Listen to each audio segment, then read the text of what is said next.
Sean Dubois, and I'm the owner of StoneCow Brewery out here in Barre, Massachusetts. We started our brewery about 3 years ago, and things have been great, growing steadily ever since. But sort of the backstory to what's been going on here at the brewery is that we're still a real working commercial dairy farm. My family has been milking cows here on this property for about 80 years, and we sort of diversified the farm a bit.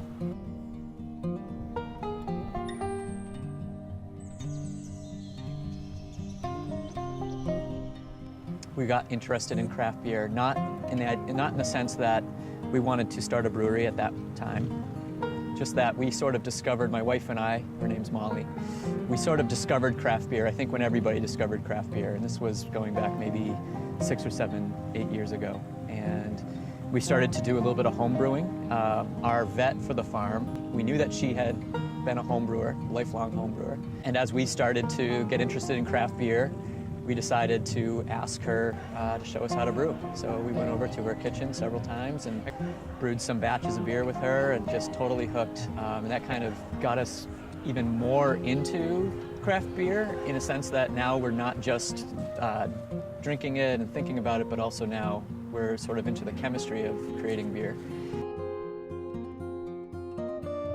So this is the brew house. So this is where our brewing day starts.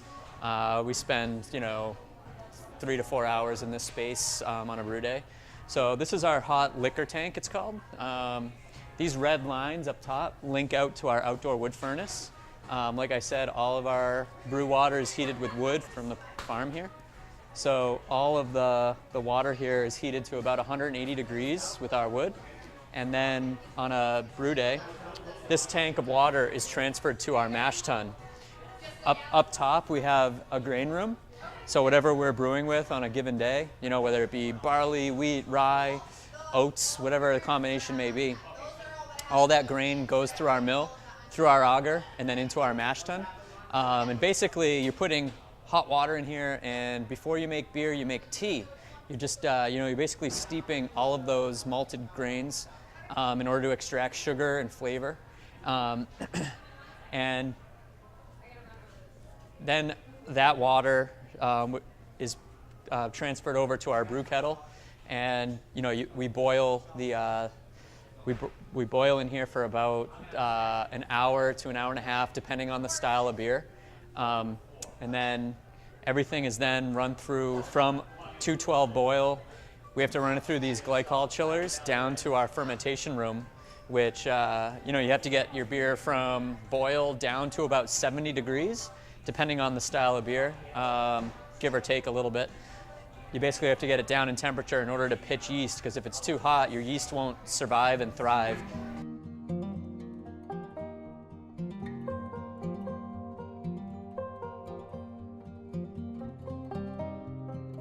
When I say it's sort of like an art, not only figuring out recipes and ingredients and things like that, and playing around with different things like that. You exercise your creativity in that way, but also in the way that you present it to the public, a given style of beer, whether it be an IPA or a Pilsner or things like that. There's also a lot in the art of the marketing of a beer. So that's sort of something that I've been drawn to at part of the brewery.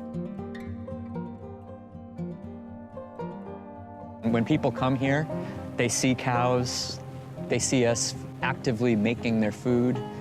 They know that they're getting a really quality product when, whether they eat here or they drink our beer, they know that we spare no expense on our ingredients, and we also specialize in, anything that we can get as local as possible we use, in addition to what we produce ourselves.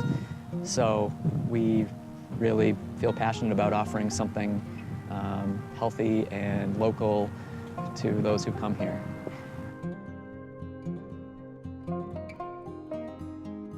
So craft beer is, it's like one part art and the other part science.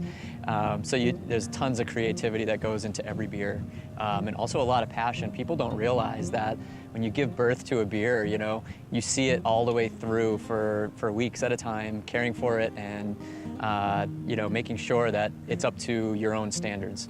You know, you don't want to release a beer that you're not happy with and things like that. So you just, you know, you see it through. In many ways, it feels like you've given birth to something, and to see people really enjoy it is like, it's like no other feeling. But it's an art that meets science is really what brewing beer is. So here at StoneCow, one of the unique things that sets us apart from a lot of other breweries, I think, is that we try to cater to all ages. You know, so we have ice cream here for kids, we have a playground, we have open space, and basically I think what that has allowed is, you know, kids can come here, feel comfortable, their parents and grandparents, it's like a common ground meeting place, something for everybody. It's one of the few breweries I've ever been to that you can walk through the room and you'll see a 5-year-old sitting next to their grandparents and every age in between in their family.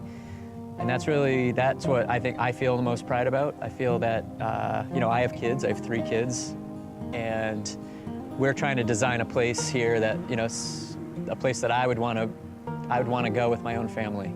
And so it's really fun to see other families taking advantage of something that we've sort of established with the idea that we want to cater to everybody. And it's really powerful to have a common meeting place now. I feel like in today's modern society, there's not a lot of family time going on. And if we can be that common ground for people and strengthen relationships, that's a great thing.